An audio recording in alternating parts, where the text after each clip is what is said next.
mean, we've been talking about Sven, but it hasn't been a hero. Okay, so. Are we going back to an EGM classic? Is this TI3? I mean, is it necessarily a support? No, I it's mean, not necessarily a support, yeah, it's but I think it's most likely a support. Yeah, I think got a lot of changes. And it's interesting to me to see VG.J ban Clockwork. They Alliance had been running SF Clock enough so that they averaged almost 2 denies at the 0-minute mark in the previous patch. That's how much they were running those two heroes. You know, I think you're right about it, like 70% chance being support, but I'm kind of thinking about it, and it's like mid win ranger. I feel like you have a reliable early to mid game impact, and I feel like support win ranger doesn't necessarily do that. You know, like there are supports that would give you. Oh God, there we go. Now, man. There's a hero that I've been dying to talk about because, of course, the ghost ship change, right, is at the very least, it's one of the bigger quality of life improvements that we've seen for any hero recently. Oh man. But now Alliance is going to go back to the tiny. It's 7.06 guys. How good do you think Kunkka is? I think he's very strong. I think Kunkka's a great fighting hero because here's the thing: is like the ghost ship change. It's not just about it being easier to land and that sort of thing. It also really affects your positioning. Yes. Kunkka is a tankier.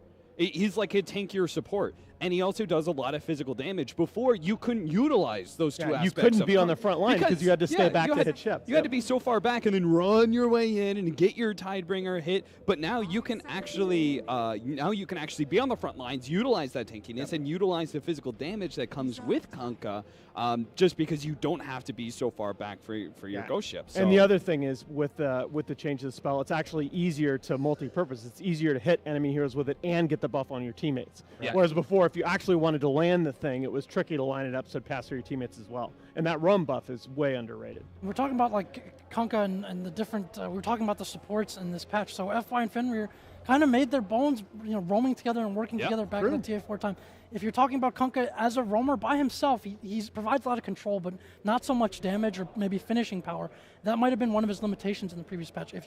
Although some teams were using him already. If you put him now with the Crystal Maiden, let's say these two are more active and do more roaming, you now have a lot of control and kill potential with just about any strong laner that you put them with. So we could start to see that style of FY Fenrir, just like back in the day, more vintage. Yeah, there was even a time when it was eHome that was running this combo together, and they ran it where Kunkka got a bunch of points up in Tidebringer with Torrent because you were always going to be able to set up the hit afterwards, and that's something that they could think about. I still think X is too value not to take at least a value point in it early on, but now I want to see VG.J take like some strong laning heroes that can find kills and doesn't need to keep that CM and Kunkka tethered to one lane. Yeah, self-sufficient right there. You go. Yeah, Ursa, Lifestealer, I think are the two biggest heroes. Omni Knight, definitely one of the offlaners of this patch, I believe. I think that's crazy though. After what we saw VP do at Kiev, and we've seen this in the weeks since, that Ursa is viewed by many teams as a direct counter to the Omni Knight. Certainly, at least if the Omni Knight's going to be a 3 position, and their Alliance just picked it without hesitation into an Ursa. True, but there's not many offlaners that can really deal with the Ursa from a laning perspective. Tidehunter was one of the heroes that eHome ran before this tournament, and I thought we had the conversation. Did we have it on online? Because the PMS and the Kraken Shell and all that sort of thing, right? So yeah, because Tidehunter is in some ways a very efficient offlaner because he doesn't have to buy the PMS. Yeah, and I think he's also a kind of timing push sort of offlaner, right? He's one of those heroes that is overwhelmingly strong at certain key points in the game, and you use that to be able to take objectives. LGD have been running it pretty much every time that they've been winning the qualifiers with it as well. Tidehunter and LFY as well. And they tend to run it with like something like a Sand King as well as sort of that other thing, but it tends to be out of position 4, so I kind of feel like that would not be a good place for them at this point. It's kind of a regional change in some ways. Like even towards the end of last patch, people considered to be a bit greedier. Teams were finding this faster pace in the Chinese qualifier as well, as you mentioned. So with the Ursa also fitting that template pretty well. What are the lanes going to look like here for Alliance, though? This just seems a little bit awkward. I believe you have to run dual lanes against Ursa. I think it's one of the most effective ways to deal with this hero is forcing, because he's all offense, but no real defense, pre-level 6. So you want to make sure that you have the capability to actually threaten that hero, in which case this helps lock down the supports more to the bottom lane, while still having good amount of survivability between Omni-Knight and Undying, because they both have a heal that they can give each other. So in that lockdown of Frostbite into Torrent, that combination, you're not necessarily going to get bursted down because you have a defense, like a saving mechanism from both of those heroes. I do worry about that a little bit, because we saw this in the previous series where we saw a Darkseer StarLadder duo shown relatively early in the draft with the thought of running an aggressive duel, and they just, the other team just defensive tried. And now the thing is, a defensive tri lane right now is so much less risky, because if they abandon the aggro duel lane, your supports have so much more option. Right, your Crystal Maiden and Kunkka can both make their living down in the Radiant jungle now.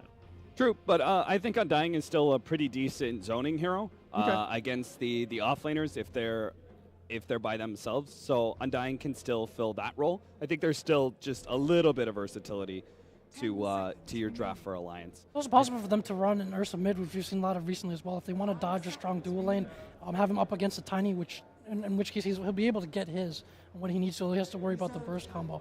And obviously, any roam towards the mid with an Ursa is pretty much a guaranteed kill. I wouldn't mind seeing Storm out of them either. There's a little bit of a lack of control from Alliance. Ursa fits the same bill as far as being able to exploit that. And Alliance right now, this feels to me like it's a Wind Ranger core, but that's also sort of awkward because like Limp is the tiny player. It's so weird. I think. This is no. They will run load on Tiny. This is it's still. Wind Ranger core is still open. I still think it's 70-30 at least that it's going to be a support. I like Terrorblade here. Well, Tidehunter really dumpsters Terrorblade, actually. I forgot about that. They've been running a lot of Witch King, too. Or, yeah. Wraith King? Wraith King, yeah. Witch King. We all know what you meant. Witch King, Wraith King, Lion Witch, Lion. For VG.J, anytime you're talking about their last pick being a mid, you look toward the Lina. That's kind of Freeze's signature hero. I don't know that's Our part is that they have to, from Alliance's perspective, they have to consider that Ursa is matched up mid against the Tiny, and so they have to actually be able to pick up a last core option that can run mid for them, or they settle on Tiny safe lane and run a different mid. Because I think that's I'm not going to say don't think. There's no way Tiny is going to be able to do anything against Ursa on 0 armor. Yeah. Yeah, and keep in mind, again, the potential just for these 1v1 unfavorable laning matchups to spiral out of control with the new dynamic mechanics. He'll have the help of Undying mid, probably, especially in the first level or two. But, again, then you just have, like, Kunkka mid with the Ursa. And I like that a lot more. This is that's a mid Queen of Pain, and this is going to be a safe lane Tiny. I think that's a lot better. I don't know. It's tough. I think that there's a decent amount of control for her in this game. That could be a rough match. I mean, I don't know if there was really a great answer last. Anyways, I still don't mind Storm if they wanted to run that. Is that a terrible matchup against Quap? It's not fantastic, but you're more focused on what you're going to be able to achieve outside of that fact. Right. So you're in danger of like early Orchid from the Queen of Pain, but if you get your Orchid in return. The difference is Storm Spirit can jump in, Orchid you, disable you, and do a lot of burst damage. Oh, the Medusa. I think they just won. Yeah, that's cool. I think so too. That Medusa pick was crazy. All right, quick predictions, guys, because I think that 5th pick Medusa was really good. I was expecting to get more damage because they're very one-dimensional in terms of control and damage right now. The Medusa needs to get really farmed, so I like Alliance's draft in game 1. Okay. I think that they do have a very clear way to take objectives with Tidehunter just like being there as a threat of Ravage and Ursa stealing Roche and things like that. So I'm going to go with VG.J. Drafting the Quap against Kunkka CM is a little bit difficult, so I'm going to lead with VG.J. I thought the draft was relatively even until those 5th picks. I think that Queen was the wrong pick, and I think that Medusa was the right one. So I think we're going to see VG.J, but our panel is split here, and we're going to send you out to our casters. For our second series of the day, we have Coddle Guy and Lacoste.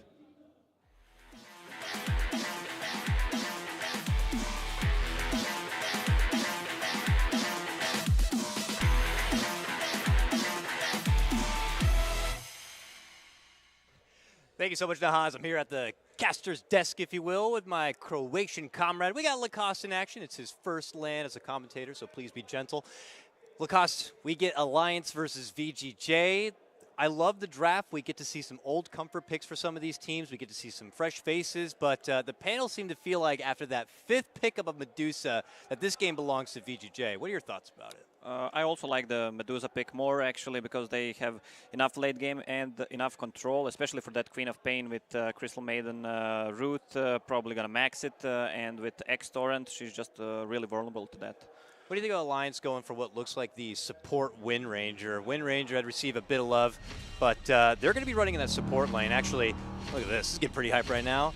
3, 2, 1, let's Dota! All right, folks, and we'll pause. Okay, so now you have a chance to answer that question now. So they're one of the few teams that are kind of going with like a support Wind Ranger here. As I said, this patch may have given her a little bit of loving, some meme kind of plays even in the later game, but what do you think about how Alliance are going to be rolling with it? Well, Alliance don't have much control in their heroes. So what they have is that shackle from Windrunner, and they rely so much on Blink Dagger on Tiny early on, which is going to be hard to get against that Tidehunter. Also, this patch pretty much unexplored so far, but what I feel about it, during the panelist phase, I said 648, I meant 684, just to correct myself. I mean, you're an old player, so yeah, you probably were there for 648. That was also the balanced patch, though. But what I want to say is that I feel like for this patch, you can pretty much pick whatever hero you want. You just need to create a right lineup. It looks like for this particular game, they were experiencing a lot of issues at getting the game underway. They remade the lobby, and maybe it was part of the reason or not. It does look like the names on the players are going to be a bit switched up, so we will apologize ahead of time if we happen to misname some players. I'll try my best off the top of my head to, recall who's playing what in what lane position, but please forgive me if I don't know who the hell Kunkka is with that name. But already the team's getting out there a bit. The ward meta is surely upon us, and it looks like Alliance are going to be keeping things more defensive with their tri-lane for now, and just letting the Omni Knight fend for his own there in the bottom lane in the what looks like the 1v1, while VG.J seem to be doing something a bit more on the aggressive side possibly, or at least for now they have a lot congregated towards their secret shop side. It's Alliance looking to make that early aggressive approach. They want to get a hold of this piece of bounty pie, and it looks like they might be able to take it. But now Crystal Maiden stepping in. It's a bit of a 3-on-3. The Torrent's going to be there. It's good connection onto the Undying. Can they get a hold of him for that first blood? The Snake flies through, and now quickly Alliance are on the way out. But the Frostbite connects, and it's going to be Crystal Maiden with the first blood. And it's already icing over. Yeah, they ran 3 into 4 heroes against the Kunkka and the Maiden combo. Pretty hard to go there, actually. They didn't expect them to be there. Good little early game push right now for VG.J. It's always nice to get that extra bit of money for the first blood here, and we'll get underway here. Queen of Pain versus Medusa is going to be your mid lane matchup, and as you can see, still EGM trying to be a bother here to VG.J's side. He has the power shot to work with, which is an easy harassing tool, does good damage, and as you're saying before, they have a lot of potential setup. Yeah, on mid lane there's a deep ward from VG.J, so they have a good vision on Queen of Pain, so the Snake can actually bounce. And he's probably going to be manipulating that as best as possible, as you can see there. Trying to get that last strike onto the Queen of Pain herself. ROTK is on one of his comfort picks here, Lacoste. He's on his Tidehunter here. Tidehunter in the previous meta, we got to see very little of it in our recent American qualifier action for Summit. But what do you think about Tidehunter's place possibly in 7.06? I managed to actually say during the analyst phase in the previous game that I like to see a Tidehunter in one game, the second one. But still, I think Tidehunter will do good this patch because of the creep camps in the jungle, so he can farm more. That's where he excels. Later game, we'll be able to make that serious team impact with the Ravage. Still have to factor that there is the Omni Knight on the other side. They almost have that free BKB, and BKBs might be something to look to acquire later into the game. But when you really look at their lineup, not a lot of natural BKB candidates here, so I think the Omni Knight may have a little bit of work cut out for him on that front. Well, they have actually two candidates. Queen of Pain Yeah. is a natural one, and also Tiny if needed. Probably not going to go this game because you have Omni Knight, so one is needed in the team, actually. You could definitely weasel in the BKB into the Alliance, but I feel like they're always like item 3 or 4 or something like that. We'll have to see how many Ravages they're going to be able to get off before that point, and if they've already been able to make their mark with it or not. But things still steady as she goes. It looks like Aggressive is going to be able to have a free lane for now to work with. Anytime Omni Knight gets close, he's able to kind of just rip right through him. And you have that constant pressure of the Kunkka nearby, makes it very sketchy. Yeah, Omni Knight is saving 1 point. Okay, he just get one into the heel. All right, kind of hard to kill Omni Knight with these two heroes. They need a rotation from CM to actually kill Omni. Yeah, the pressure of that CM is making its way towards the bottom lane. They're able to pull him back in. There's going to be that Frostbite. The slashes come out. He gets the heal off, but it may be not enough. And sure enough, it's going to be Aggressive. He pulls in the last hit. Yeah, Ursa went for like a super aggressive build, Boots of Speed and Orb of Venom, so he can get hands on Kunkka, on Omni Knight, sorry. Very frisky lineup already for VG.J. We saw Alliance trying to bring in a bit of their own aggressiveness here. Hanskin, I believe, playing that Undying, has been roaming a lot between the mid and top lane, just trying to decay and poke at the Medusa a bit. She does trail behind just a little bit still to the Queen of Pain. Queen of Pain, look at that, 14 and 15 denies. May I remind you, this is 7.06, and she's getting a little bit extra 11 from those denies. 15 denies. Let's check the XP. Well, she's a half level above Medusa because of that. That's nice. And obviously Queen of Pain is going to be ramping up the denies even further because of it. I'm sure people like Dendi are just so thrilled with 7.06. He's a monster denier in his own right. Looks like we're getting a little bit of that classic Kale lag here, so we're going to have a minor pause. But now is our chance to be able to evaluate what the hell's been happening across the board here. Who do you think it's going better for so far? It's easy to say VG.J because they have the two kills. We have the graph, so it's easy to say. But on top, Tidehunter pretty much uncontested. He has 11 CS. Really hard to kill him with just Undying, who's level 1 still, and with Tiny, he can actually out-harass them, and with Anchor Smash, they don't have enough damage actually to kill him. And ROTK, normally in the weaker games for VG.J, we're seeing ROTK get bullied so hard that he's been that first blood, second blood kind of a person, and always on the path of recovery. But here we're seeing him able to kind of hold his own. And you were talking about before, he has lots of jungle camps to be able to farm up and go through. Oh man, your screen is going crazy right now. That's unfortunate. Looks like you may have to join me on our observer screens here in the meantime, and we'll look to get that fixed in the next one. And yeah, then, a lot of problems, it seems. All right. They'll get their way through it here, but more lag onto the gaming field right now, unfortunately, will put us back at another slow stop. Yeah, but all the problems that were supposed to happen during the whole tournament are happening right now, so we're going to have a clear finals. That's what matters. That's always how it works anyways. You just got to get through a bit of the rough beginnings, and then things will smooth out over time here. Looks like evaluating through some of the last hits already. Our Tiny friend up there at the top is winning in that front. Tiny in 7.06. We can talk about it a bit. He got a little bit of love, and I believe on his craggy exterior. It procs a bit more often, right? Yeah, every time he grows. Oh yeah, that's right. Yeah. That's got to be one of the most infuriating passives in the game. Yeah, but thing is, against all these heroes, I mean, Tidehunter, Medusa, Ursa, all these three heroes, all these three cores have enough HP to survive the Tiny combo. And, I mean, even Kunkka later on will have enough HP to survive the combo from Tiny. The only one is CM, who can actually one-shot.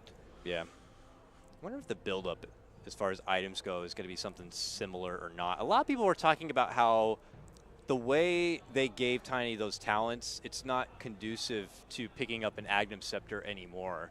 We're seeing more Tinies kind of pass on the Agnum Scepter and go for other options. What do you personally think about it? Do you feel like the Agnums is still kind of a bread and butter pickup for the Tiny? Not necessarily. First of all, his first talent gives him enough mana pool, so he doesn't need that. Yeah. So probably, if he wants to go, he can go for Midas, just for some extra levels and just to secure the late game farm. Also, then he actually needs a Blink Dagger, Shadow Blade maybe later on to focus in the fights, try to snipe kill before the fight starts on that CM, maybe Kunkka. this game, if you're talking about super late game, Butterfly might not be a bad idea against Ursa, Medusa. Oh yeah, for sure. It's going to be tough, man. Medusa's one of the best, man fighters. If you're looking to go one-on-one, face-to-face, she obviously has Stone Gaze and all that power. Early combo, but the repel will deny the X, which is still good. Kunkka's happy to throw out those X's all day if he's going to have to chew through that chunk of mana to get the repel down. Well, Kunkka doesn't care about mana. He has his lady in a blue as support. The beautiful blonde providing lots of precious mana across the board here for VG.J. I believe Fenrir has been on that Crystal Maiden and walking his way through the jungle and participating in those bottom lane gank attempts too. Top lane, ROTK is starting to feel himself a bit as he's gotten to level 4, closer to level 5. He's built up at least 2 points into that Kraken Shell and Anchor Smash and now can swing a bit in the lane. And it looks like they're going to be possibly rotating things over to that top lane. ROTK could bait them into an awkward position. Could bait Alliance in, rather. Yeah, especially, okay, Tiny just healed up, but with Infused Raindrop on, okay, they're making a move on ROTK. Stun there, power shot, they get the X, the Torrent pullback there. They're looking to get the finish on the Limp. The Frostbite locks him down. The heals begin to come out, but that's when Aggressive rotates on over and right-clicks it home. They need a little bit more to get the finish. Can he find a way to juke within the trees? Oh my God! He has turned the corner. He is running up north. The Torrent, though, just misses. There's no way this man lives. There is no way this man lives. Whoa! This man has just lived. He is walking away. The boy who lived, the man who lived, actually. Woo! That that straight cut up north made it all the sweeter there, and he somehow walks out alive. In the meantime, it does look like RTK was able to get a hold of EGM and brings him down. He just had to, someone had to pay for that. Yeah, and it that was play EGM. from Loda. Very nicely done. Actually, on the bottom lane right now, Omni Knight is having the time of his life. Pretty much every hero rotated on top. They didn't manage to kill a Tiny, so he's got himself to what? My camera is not working, so probably a level 5 or 6. I don't think you can call out to these observers. They don't understand the English, Lacoste. Right. So we're at the mercy of their camera at the moment, and we'll move along from there. Back at bottom lane, it seems that ROTK has pieced out from his off lane and has now found some new ground to kind of work with here. He's going to be pitted against a tri-lane of Alliance right now, though, so he's just trying to muscle his way towards, I imagine, getting that level 6 finish and having the Ravage online. But rotations are starting to come from VG down into their woods. Alliance are already here, planted for a possible fight, and that's when they sow the Kunkka. They're going to move in, hit him with the Decay. He goes right for the TP, though, and now the Alliance lack of lockdown it does show a little bit there. But they do manage to get Fenrir's Crystal Maiden. Yeah, I'm not sure this is paying off for Alliance. I mean, they moved Tiny, they killed the Crystal Maiden once again, but is it enough? I mean, they're not getting much farm from that, especially with Loda rotating on bottom and giving Tidehunter a farm on top. On bottom, actually. He's on bottom, yeah. It does feel a little bit awkward for Alliance, maybe reaching a bit to try to get some action underway. They are successful in getting the takedown of the Crystal Maiden, but it's a matter of was it worth it enough. Now they do the long trek, it looks like, all the way across the map to get up there at top, where it's been aggressive, free farming his way through that lane right now. So things are still kind of nourishing very nicely here for VG.J. Aggressive at top of that net worth, but it's about that time for Alliance's level 6s all come online, and we might see some action breakout. Queen of Pain, I imagine, is going to be getting frisky soon. Yeah, Queen of Pain, what is she building? Come on, show us. It's a double null talisman from what I saw. Might go for Veil of Discord for that extra magical damage from Tiny. Power shot. It would be nice to have.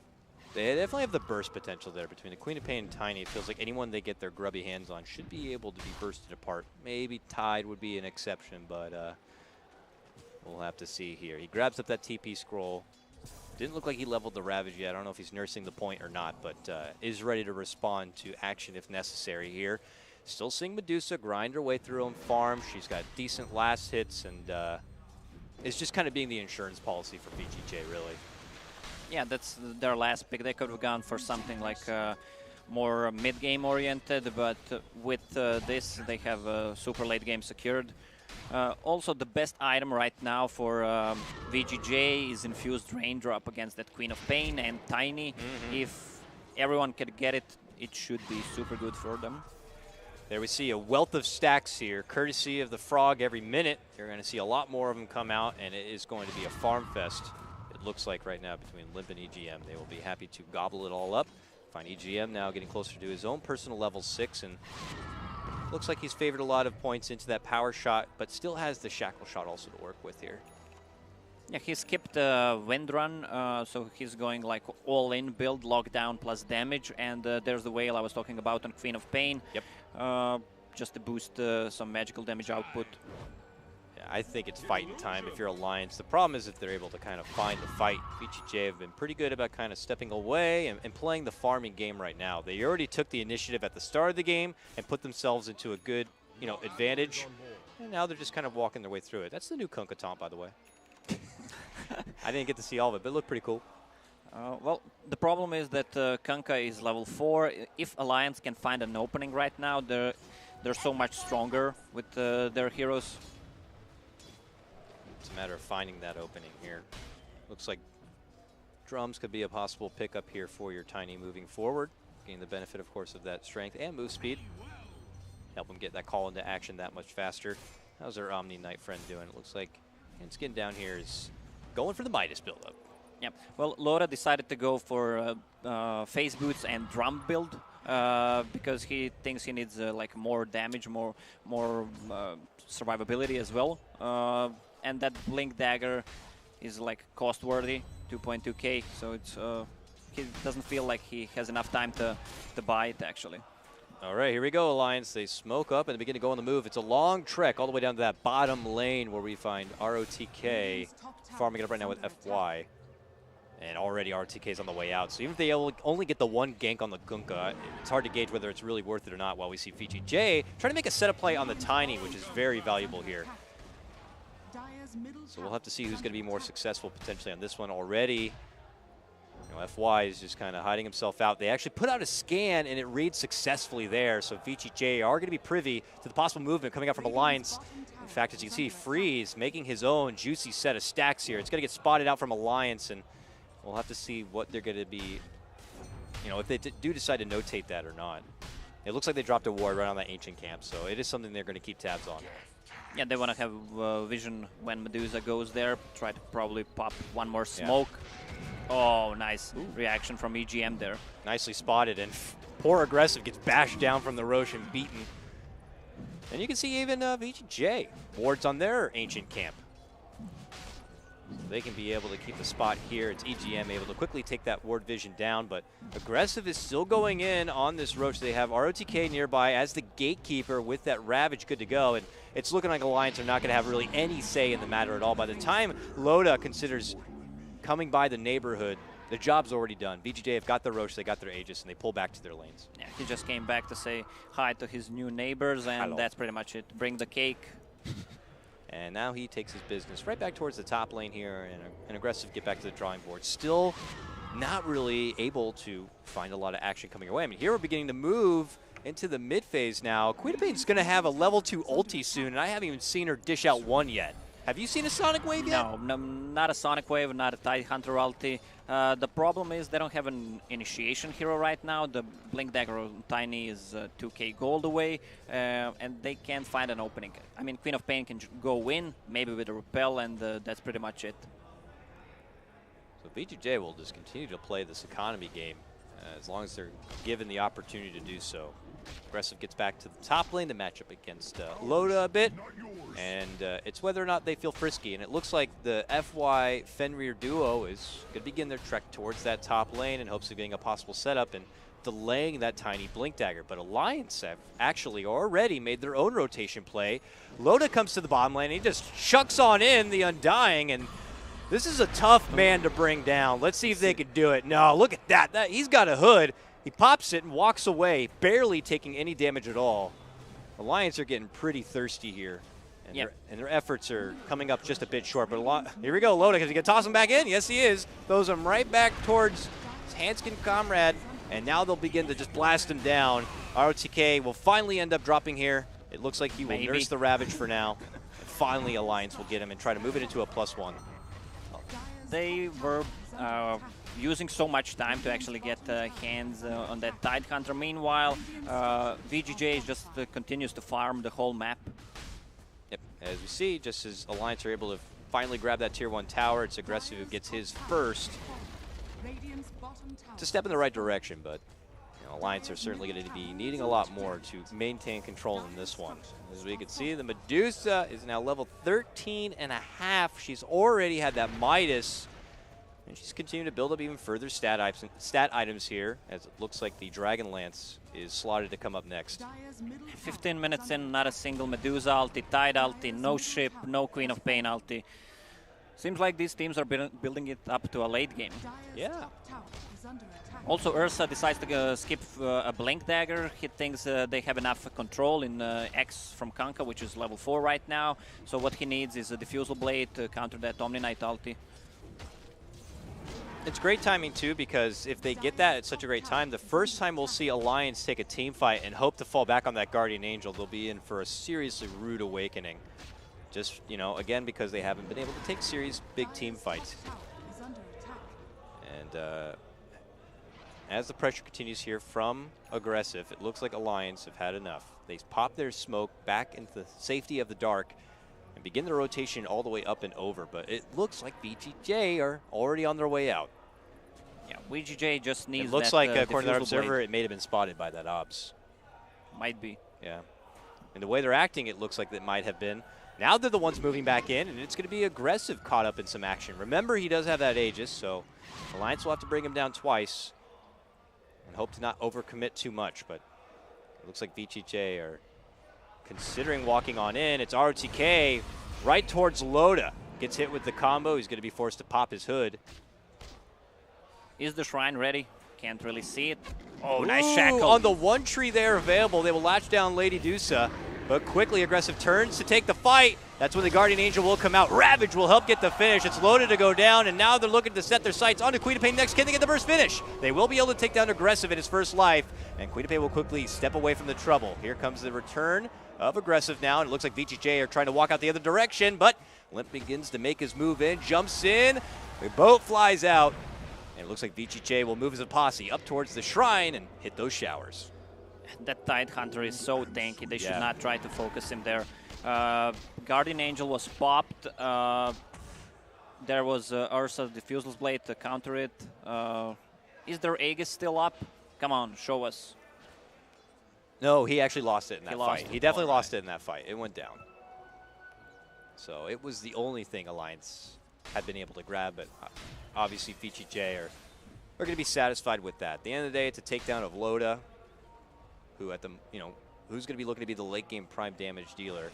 And now it's VG.J looking to go on the offensive. They've popped their smoke, and as they have ROTK just, waddling around that mid lane, they're hoping to possibly set him up as some sort of bait, but it looks like they spotted out Loda. He already dished out the toss here. Now it's going to be the X. Good repel, though, does come out from Hanskin. He's able to get the save.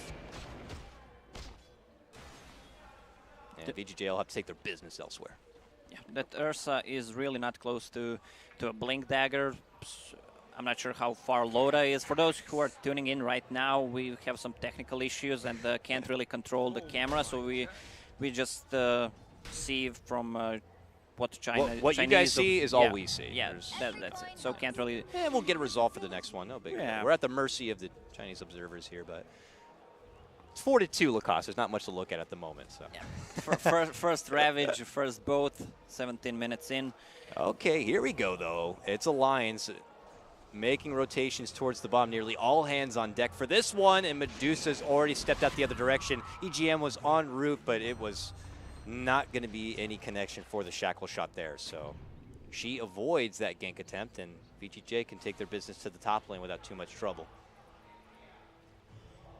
Just seems like for this game, for the most part, VG.J more privy to Alliance's movements and are able to kind of take the fights they want or prepare for whatever fights they want. Right now we have Loda farming it up, but it's VG.J close by. Ooh, this is going to be bad. The torrent's there, but Loda already out the other direction. Dodges that one. Well, at least they're going to steal the stack. Looks like it. Oh, As Fenrir heads to the high ground, she eats a lot of damage.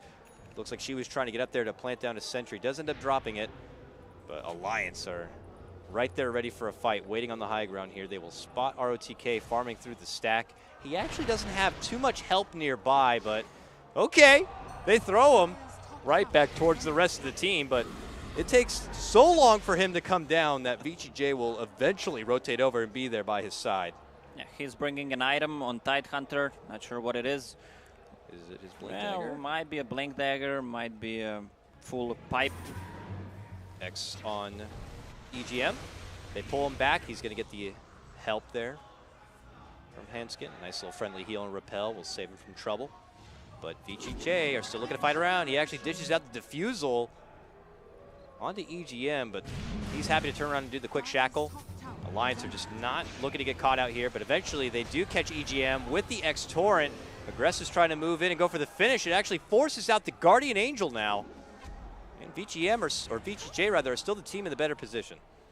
Yeah, the Tidehunter in front lines, they don't have any burst, and they got nothing to burst him with, especially right now. He actually finished the mech, plus with a full hood. Whoa. He can just go in there. The next fight is going to probably be at the Roche pit. VG.J is really not in a rush, especially with Medusa as their late game carry. This'll come in handy. Yeah, they already claim the top 2 net worth at the moment. We're seeing even Loda fall behind where ROTK is in terms of farm. So it's a struggle right now for Alliance, and like you were saying, it's just not something that's going to get any easier. They have what looks like a lot of good farm on the map on their side, at least to work through, but VG.J are the team with just the better late game draft, and it's only going to get better for them as the time goes on, the items come in. I actually love the build on Loda. That Blink Dagger wouldn't provide him that much of a vision over the enemy team. But with Shadowblade, he has enough mobility, actually, and can surprise, let's say, a Kunkka or a Crystal Maiden. The others won't go down from that burst. Looks like VG.J have taken their business all the way across to the bottom half of the map now. Tier 1s are still standing here, so it's just a matter of them moving down that agenda. And the pressure is on Alliance to be able to respond to it. Most of them already together in preparation for possibly a push here in the bottom lane. It's a question of whether the team fight's going to be strong enough for it, because you can't help but look at VG.J's lineup, and you got a mech, a hood. They have the better team fight right now. Yeah, but Blink Dagger picked up on Ursa, so we can expect some better initiations from Team VG.J. Also, there's not a single item on the Medusa that deals damage right now, so it's more like a mobility. It's kind of a Yasha build, might save it, might go into Manta style, just some more mobility, a little bit of damage. Nice. Looks like FY will deny Loda from that haste rune. Good cheeky little grab for him. And after VG.J get what they want through the bottom lane, they just go right back to their farm game here. But looks like Loda has had his Shadow Blade completed, and he's on the move. Unfortunately for him, the closest target is ROTK. It's just a bit too big at the moment, but he settles for some farm instead. The problem is that they could converge on top of him here. It looks like they've been able to spot out EGM, and it's Aggressive who happens to be crossing the street, easily slashes the lady down.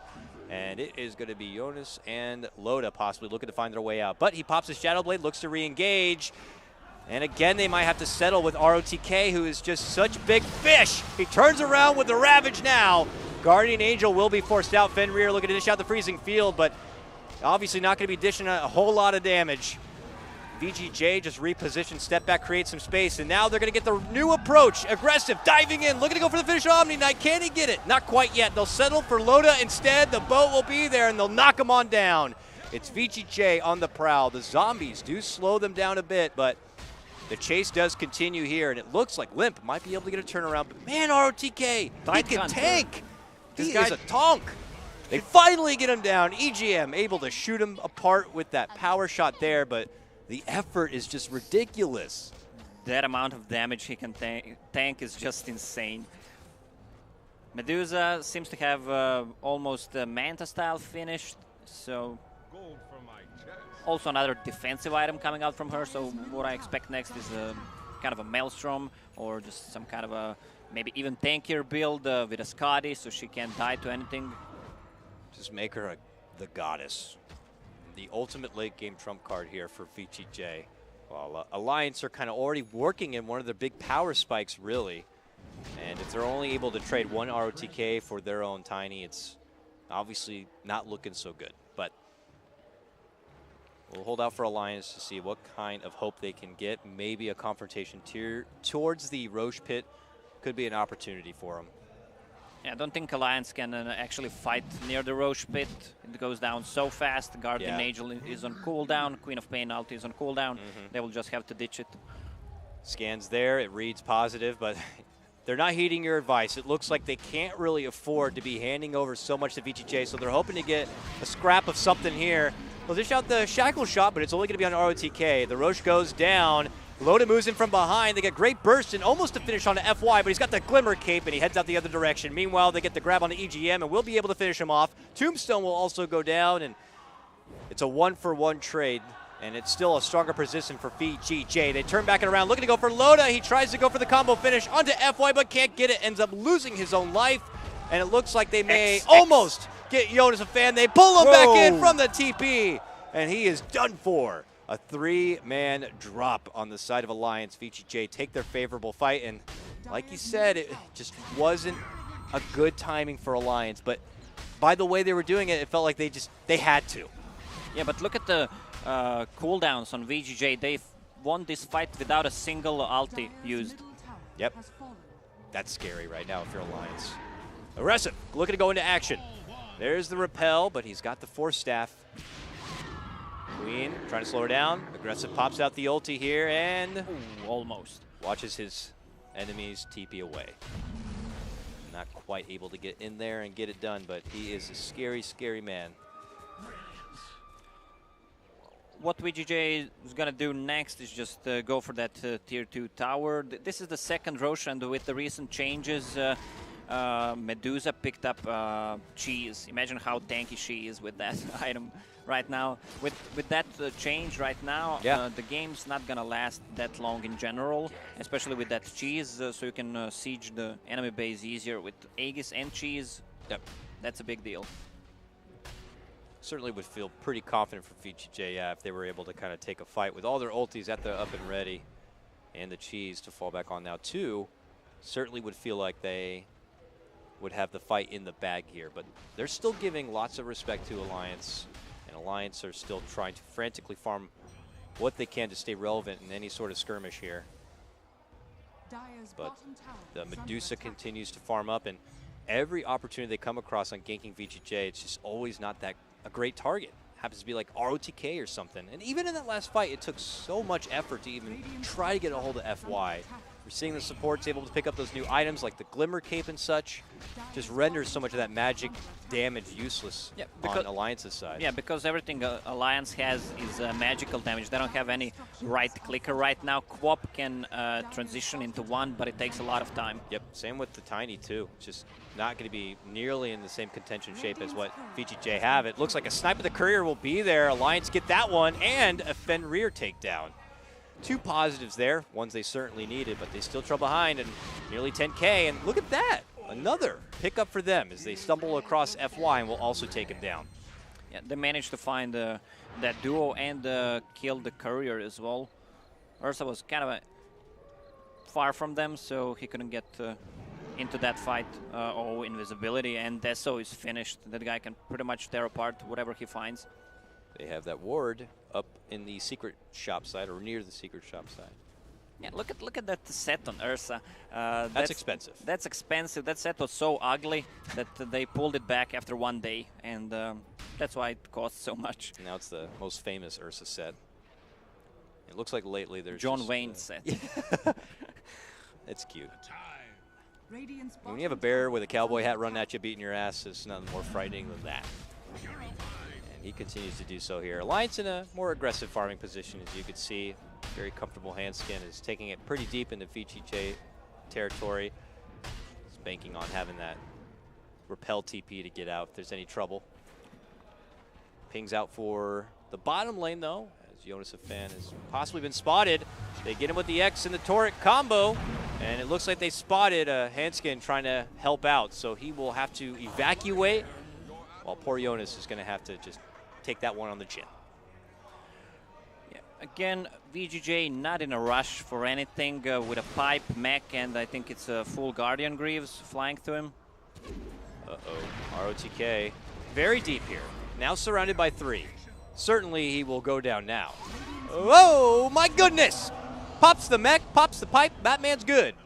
Runs back the other direction, even FY going to help him out with the Glimmer Cape. The power shots continue to fly, but thankfully he's shrugging that one off. And all right, ROTK a survivor. All right, well, with Orchid finished, Queen of Pain does some serious damage right now and can control Ursa in fights. What about the Medusa, though? Look at that. Eagle Song now in her pocket. She's going straight for the butterfly. And I don't know who's going to right-click her. Oh, yeah, my God. Well, maybe the next item on Queen of Pain should be a full Bloodthorn with a repel from Omni Knight. So they remove the evasion from that. That seems like mandatory, pretty much, at this point. Moving for the Bloodthorn. If you're having any hope of being able to take it to this Medusa, seems pretty mandatory, but... Okay, Loda finished, upgraded his Shadow Blade, actually, so that he can remove Tide's spell. He's down there right now. They're making the jump, and there's the kill. We didn't catch it, but it happened. Loda goes down. Maybe a bit too ambitious. Excited about his Silver Edge. Too excited. Too excited, though. Ends up going down there in the bottom lane and just becomes a quick bit of cash right now for VG.J. Freeze steps into the top lane now and says, I'll take this lane now. Still, though, not feeling any over-eagerness from VG.J. They've gone through their chart. All the outer towers have already been taken down from the side of Alliance. Maybe they simply waited out for the Roche, grab the Aegis, move on in, and get some slow closure here. Very methodical game. It feels like a chess, not much going on, but really strategic, huh? Not any real Devi action, you know? Oh, but look at that combo. X and Ursa, Is he gonna go now? Now. Go! Okay, well, that wasn't exciting at all. But they do have that kind of high ground sieging potential, too. They can send aggressive in to go for quick support pickoffs and then pull him back if he finds himself in a bit of trouble. Yeah, that's true.